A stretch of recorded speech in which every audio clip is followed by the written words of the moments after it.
আপনি বলছেন অধিকাংশ হলে ভোট টোট দিয়ে আমাকে মন্ত্রী বানালে আমার গায়ে তোমার শক্তি হবে, এক হুকুমে দেশে সালাত কায়েম করে ফেলে দেবো। হ্যাঁ, আপনি 15 বছর ক্ষমতায় ছিলেন, সুদের বিরুদ্ধে একটা বিল পর্যন্ত জাতীয় সংসদে উঠাতে পারেন নাই। মন্ত্রী হওয়া সত্ত্বেও ক্ষমতা আপনার নাই, কিছুই বলতে পারেন নাই। আপনি এমন সংবিধানের শপথ গ্রহণ করেছেন যে সংবিধানে আল্লাহ নাই।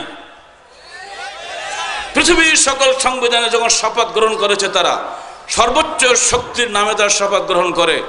হিন্দুরা ঈশ্বরের নামে, ভগবানের নামে শপথ গ্রহণ করে।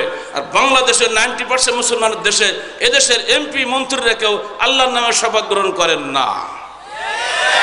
সংবিধান খোলেন, শপথ অধ্যায় বের করেন, 146 পৃষ্ঠা অনুচ্ছেদ দেখেন কি বলা আছে সেখানে। প্রেসিডেন্ট থেকে শুরু করে এমপি পর্যন্ত সবার একই বক্তব্য, আমি সশ্রদ্ধ চিত্তে শপথ করিতেছি যে। ও কাকে শ্রদ্ধা করছে ওটা বলা হবে না, কার নামে শপথ করছে ওটা বলা হবে না। মুখে বলা হচ্ছে বাক স্বাধীনতা আছে, ধর্মীয় স্বাধীনতা আছে।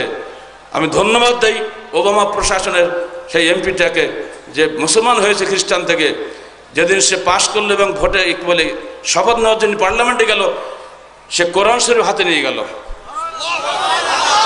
সমস্ত খ্রিস্টান এমপিরা বলে কি হয়ে ছেলে করো কি তুমি এগুলো, একই নিশ্চয়ের মধ্যে তরুণ ছেলে দৃপ্ত কণ্ঠে বলে উঠলো, আমি মুসলমান হয়েছি, আমার সংবিধানে ধর্মীয় স্বাধীনতা আছে, আমি কোরআন দিয়ে শপথ গ্রহণ করব, আপনাদের সংবিধান দিয়ে শপথ গ্রহণ করব না।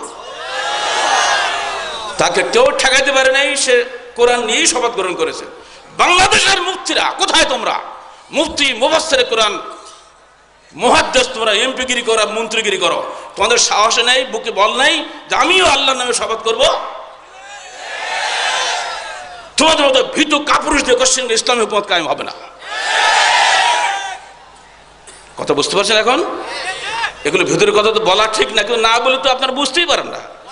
তো মহাবিপদের কথা হয়ে গেছে। বললেও বিপদ, হোক বিপদ, জেল খাটা অভ্যাস, আবার খাটাবো, ক্ষতি কি আছে?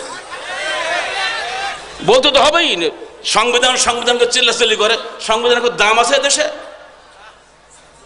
এক এক নেতা নেত্রী যায় আর সংবিধানে খালি খালি সংশোধন করে, খালি সংবিধান নষ্ট করে এরা, আর বলে সংবিধানের দোহাই। আমাকে রিমান্ডে নিয়ে বলছে, আপনি রাষ্ট্রের তবলিগ ইসলামে বলেছিলেন কোরআন এবং সহিহ হাদিসের বাইরে আমরা কিছুই মানে না, এমনকি সংবিধানে থাকলেও যে বলেছি, এই আমাকে ধরে ফেলেছে। এই যে আপনি সংবিধান মানেন না, বাপ রে বাপ, আমি সংবিধান না কেন, দেশে থাকি মানব না কেন? এই যে আপনি বলেছেন ক্যাসেট শোনেন, ধরে ফেললে একবারে। হ্যাঁ ঠিকই তো বলছেন, আমি অবশ্যই সংবিধান মানি, তবে আমার সংবিধানে 1400 বছরের কোনো পরিবর্তন হয় নাই, আর আপনার সংবিধানে 40 হয়নি, তাই না? 8 বছর কত হলো? 8 বছর আগে তাতে বলে না ভাই, হিসাব করে দেন, 35 বছর নাকি? এই 36 বছরে আপনার সংবিধানের 14টা পরিবর্তন হয়েছে, আর আমার 1400 বছরে একটা পরিবর্তন হয়নি। আমি সেই সংবিধান মানি। সে যদি তাকাই পড়ছে, আপনারা মুসলমান না, বড় অফিসারে বসে আছেন এখানে, তখন লজ্জা হয়ে গেছে, স্যার আমরা মুসলমানই তো ভোটে। কিসের মুসলমান আপনারা? আমাকে রিমান্ড করতে আসেন, কি বলতে চান আপনারা? মানুষের তৈরি সংবিধান, একে মানতে হবে, এর উপরে আমার হায়াত মৌত বিন্দু ধরে করছে, ফাঁসি দেন, কিন্তু ওই সংবিধানের কোরআন হাদিসের বিরুদ্ধে যদি হয় আমি কিছুই মানতে রাজি না।